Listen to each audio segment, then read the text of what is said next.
Hello, everyone, and welcome to Inside the Newsroom. I'm Maddie Paul. Inside the Newsroom, we talk about the trending stories of the KELOLAND area, and here's the best part.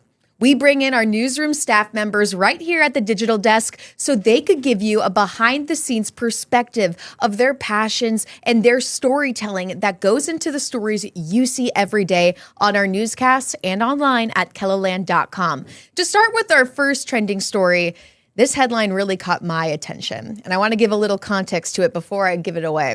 So a Sioux Falls-based credit union is warning people about thieves stealing checks out of their mailboxes. Within the last 12 months, this branch specifically, we're up to like 9 or 10 in the last 12 months. So, yeah, I think we had about 6 last summer alone. 6 last summer alone. Tom Hansen joining me now to talk about something called check washing. Tom, I saw this on your headline and I was like, well, I need to click this article. I don't know what check washing is. Why don't you explain what it is for viewers who are also equally as confused? You know, I'm just like you. I guess I knew it kind of existed, but I didn't know that there was like a term for it. Okay. And yeah. Well, then what is it? Well, what it is these people will steal your checks that you write to, say, the utility company or whoever you're writing the check to, right? Mm-hmm. Your personal check. They'll steal it out of your mailbox. Then they take that check and they use chemicals to erase the ink. And then they write in their own name and probably a much higher amount. So they get your money out of your bank account. Well, you had an example listed in your story of, was it $4,000? $4,000, Can you explain this a little bit? About like this piece of information? Was this something that actually happened that you included in your story? Oh, yeah. And I actually held the check that was washed. Wow. Yeah. So an alert teller who'd only been on the job for 8 months actually caught this. And the reason I really think that the reason she caught it was because she was familiar with this customer. It was the Levo Credit Union on Louise Avenue. I think maybe it's a small enough customer base there that she knew this customer, and she knew that they usually didn't write a check for that large of an amount. Yeah, right? $4,000. Yeah, so that set off an alarm bell for her. And then she went and told her manager, and so they called up the person who had supposedly written the check to this woman, and the customer said, No. I did not write any check to that woman, and I did not write it for that amount. So they went back out and confronted the person, and that person took off. Wow. So, of course, they've, reported it to authorities. So we'll see if anything happens there. But it's happening a lot. Mm-hmm. It's happening a lot. He was saying that within the last 2 months, that branch specifically had up to 9 or 10, and just 6 last summer alone is what he just said in that sound that we just played. And it's fascinating because there's a little bit of responsibility with us when we have our checks too, right? That's kind of what it boils down to is, and I've done it. My wife has done it. You've probably done it. You pay a bill and you write that check and you stick it in the mail, and maybe you're going to be busy, so you stick it in the night before, and those are the checks that these thieves are targeting. But one piece of advice that I thought was fascinating was, if you write your checks out with a gel pen is harder for these guys to chemically erase than a regular pen. You're holding up my favorite pen ever to use, the G2. Sponsor us, please.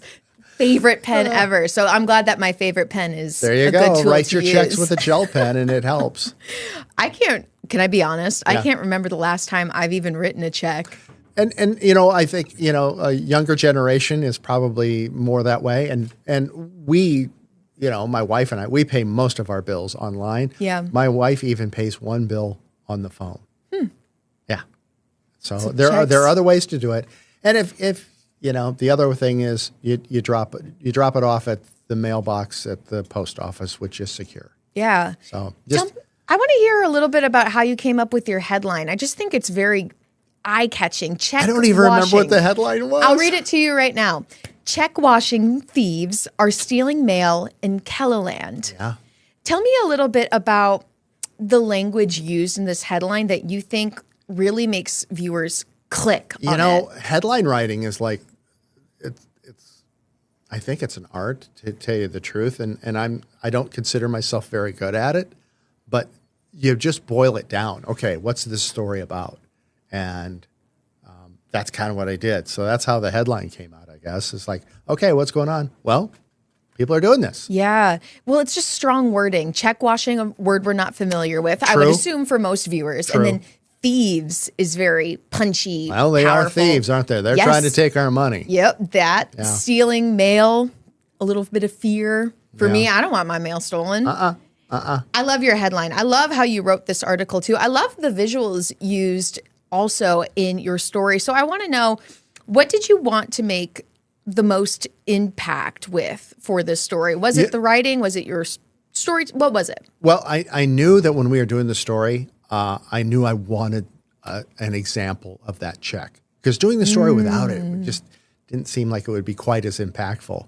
So when I found out that Levo would give us access to the latest check that they got, I was like, yes, okay, this is a good story. Let's follow up on this. People need to know this information. Yeah. They let us, as you can see, take pictures and video of the check, and I held it. And you could tell it's a little crispier, like when paper gets wet and it's dried again? Yeah. That's what it felt like. That's what it felt like. Yeah. Ooh, the sensation. Yeah. Was it kind of thrilling? Yeah. It was really cool interviewing the young lady who was the teller who caught all this. I mean, thanks to her being aware. And Levo does give some training to their people, of course, and I'm sure all banks do, since this seems to be a bigger problem right now. Yeah. Two just last week, and about a dozen over the last year. So, yeah, it's a problem out there. So be aware, folks. Get your G2 pen. Yeah. That's my biggest takeaway from this now, Tom, is I need to get my favorite pen always. Is there anything else that you'd like to say about this story that you think viewers should know? I can't think of anything. Just be careful what you do with your checks, I guess, is really the main lesson here. And it's stuff I didn't know. And that's what I love about this job. You're always learning, right? You're always learning new things. I mean, like I said, I guess I kind of knew that people could steal checks and try and rewrite them, but I didn't know how that worked. But it's a chemical process. And this particular check, if you looked at it like really closely, like held it up to the light and looked at it, you could kind of see like some blue ink. Ooh. And then what they did is they covered part of the stuff that they couldn't erase. They wrote the 4,000 was like squished together. So they obviously wrote it to cover some of the old ink that was on there. Wow. So that's another telltale sign that this teller said. She looked at it and went, why would you write 4,000 in that way? Well, she goes, it was obvious to me that it was trying to cover up some of the old ink. What a great story. Yeah. Tom, thank you so much for explaining these great tips to us and to our viewers. And stick around, everybody watching, because still to come on Inside the Newsroom, it's mowing season, but you could pay a hefty fine if you're not cutting your grass correctly. We're going to learn more after the break.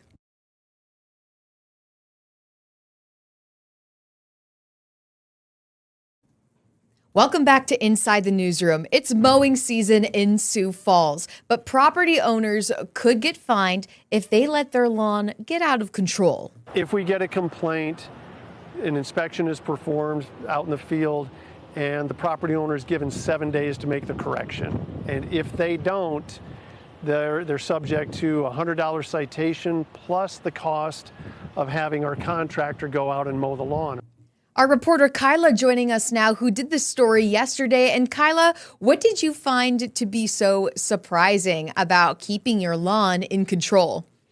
I was surprised at how, the inches, it has to be under 8 inches. And I wanted to ask, but I didn't think of it until I got back to the station. Do they go out and take a tape measure and measure the grass? Yeah. Or is it kind of just eyeballing it? I feel like they're pros at this point. They could see anything. Because my grandma's a gardening pro herself, and she keeps her lawn in check. So Sioux Falls city officials, it's in check. And I feel like you just become a pro at some point. What is something important that you want viewers to take away from learning about keeping their lawn in control? Yeah, it's really easy if you just take the time to. It can really damage your property values and the property itself if you aren't taking care of it. You're letting the weeds grow, and it could be a danger not only to yourself but to others as well. And this is a story that you completed as an intern here at KELOLAND. And we've been kind of following your journey since you've started and since we've started the show Inside the Newsroom. So at this point in your internship, how has everything been feeling for you here at KELOLAND? It's good.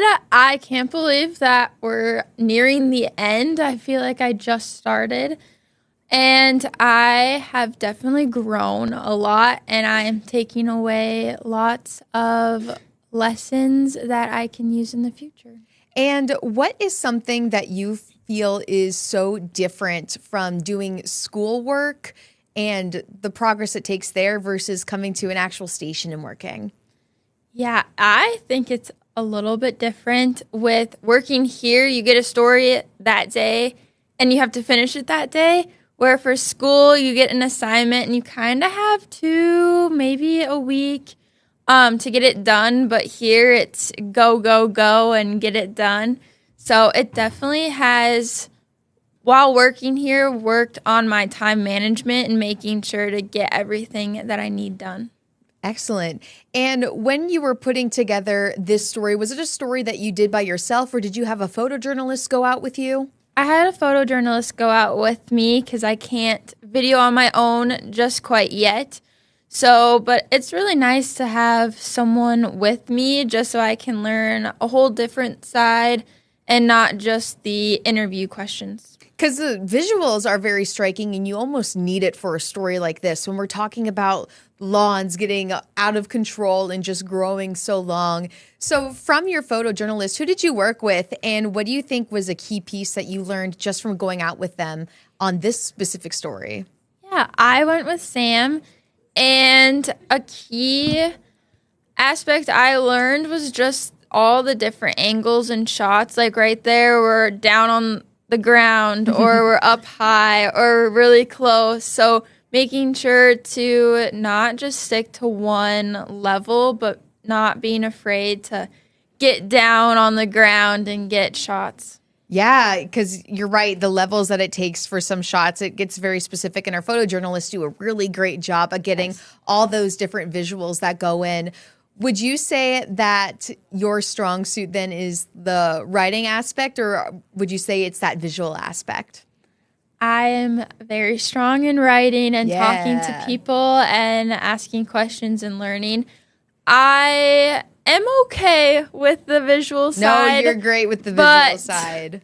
I more prefer the writing aspect for sure. And you're going to keep learning, because I remember when you were first here, your first week, the progress that you've taken so far as we're heading almost to week 10 in a couple of weeks now. And then the internship is going to be finished, which is so crazy to think about. But again, your progress has just grown so much. Is there anything else you'd like to say about Sioux Falls? Keep it short, or pay the price, or anything at all? No, I don't think so. I think the title is pretty self-explanatory, and just keep your lawns. Keep it short or pay the price. Short. I love that headline. And then what are you working on today for KELOLAND? I am working on the snow leopard cub that was born at the zoo.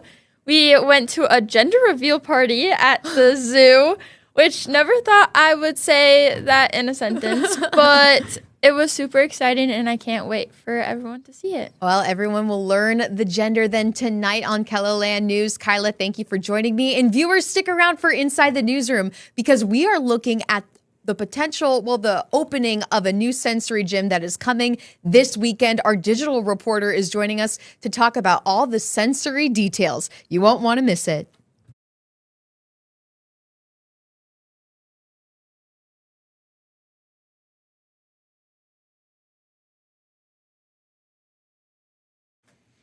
Welcome back to Inside the Newsroom. A new kids gym hopes to provide a sensory-safe environment in Sioux Falls. And this gym is going to be opening on July 12th. Our digital reporter, Michael Dorn, is joining me now because he got to see the new gym.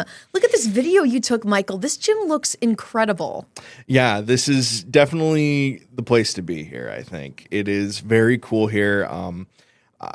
Got a chance to go inside here. I know we've been talking here for a couple months here at least. I think I talked with the owners last here, I think in February with their plans. And now to finally see it kind of come to fruition here and finally be opening here this weekend is something that's really cool. Tell me a little bit about your rapport then with the owners of We Rock the Spectrum Kids Gym. Yeah, so just to kind of give a little bit of background on this place here in the couple that owns it. So We Rock the Spectrum is an international kids gym franchise. So you can find these places in many cities across the U.S., but the owners of this one are a couple that's local to the area here. That's Tanya and Michael Davis. So they have a special little connection here. Tanya used to be a music teacher here, so she has a lot of experience working with kids, and that's kind of what led her to that, and her having her own kids, which she said winters were pretty hard on them, so kind of having a place where they can be sort of sensory active, is really cool, and that's kind of why they built this place, is a little bit for their own kids, but to kind of share it, because they definitely reached out and they saw a need here in Sioux Falls for a place like this. So they looked at everything that they could do and decided, heck, we're going to open a sensory-safe gym right here in Sioux Falls. So I think that's just so incredible. And the gym looks really fun to use. So did you get to play a little bit? I didn't get to play, unfortunately. I did just have to watch. I didn't want to break any of their new equipment here before they opened. Did you know before, because you said you were in contact with the owners for a little bit before this gym opened, did you know about their special connection to opening the gym, giving all kids a safe place because they knew they wanted an environment for their own child? Yeah, so this goes back to a story I believe I wrote in February here, basically talking to this couple because they just announced it here in that span of February that they were planning to open one here in Sioux Falls, this brand new gym here. And due to some complications, the opening date kind of got moved around, but more or less I talked to them then and they basically said, they have a child that's on the spectrum as well. So basically the main goal of this place is it's meant to be for all ages, all kinds of kids. Anyone is just a place that anyone can come in and feel welcome. Michael, with your story, it's really cool for our digital reporters to add so many visuals to our story, because sometimes we can get caught behind getting lots of details on our website articles. Just in my opinion, it's so different from broadcast, being a broadcast versus digital reporter, but you have a lot of visual elements that you added to your story. So what was it like for you kind of incorporating all these visuals, like these images that you took and the video that we just showed? What is that like for you, and what were you hoping to gather with just visuals? Right. I think that's a very good piece of the pie here too, because we can show different pieces of the interview here that I did, which I think is important in its own right. But I think the story here is the place itself and really showing that off here. And I don't think you can do that justice with just words. So I think taking all these pictures and taking a lot of this video, showing this place off here is a very key part of that. Sometimes it's not something we all the times do here as web reporters, but when the kind of demands for it like this, it's very cool because we can definitely show this off not only live on broadcast, but on our website as well here. So it kind of just is one of those things where really allowing to show a place off like this is a really cool experience. And you got it all on your phone too, right? That must have did. been so easy just to snap right then and there and just be like, okay, this is what I got now. Yep. What was one of your favorite parts about putting this story together? Yeah, I think, I've just been following this for a long time here, since February, I believe. And I've just kind of been scrolling through, checking that Facebook page every so often if there's any news on that grand opening. I've been in contact with the owners here, just basically saying whenever they're comfortable opening it, give me a ring. We'll be down there. We'll come check the place out. But I think just kind of allowing that to kind of come to this final place here where we finally get to see it and show it off is just so cool for me. Something I've been following for months here, and just for that to finally come and bear fruit is so cool. Michael, thank you so much for joining me at the digital desk. And if you viewers would like to read Michael's story, of course you can. Just head to KELOLAND.com by scanning this QR code that you see on your screen right now. And stay with us for Inside the Newsroom, because we're going to have more coming up next after the break. Stay with us.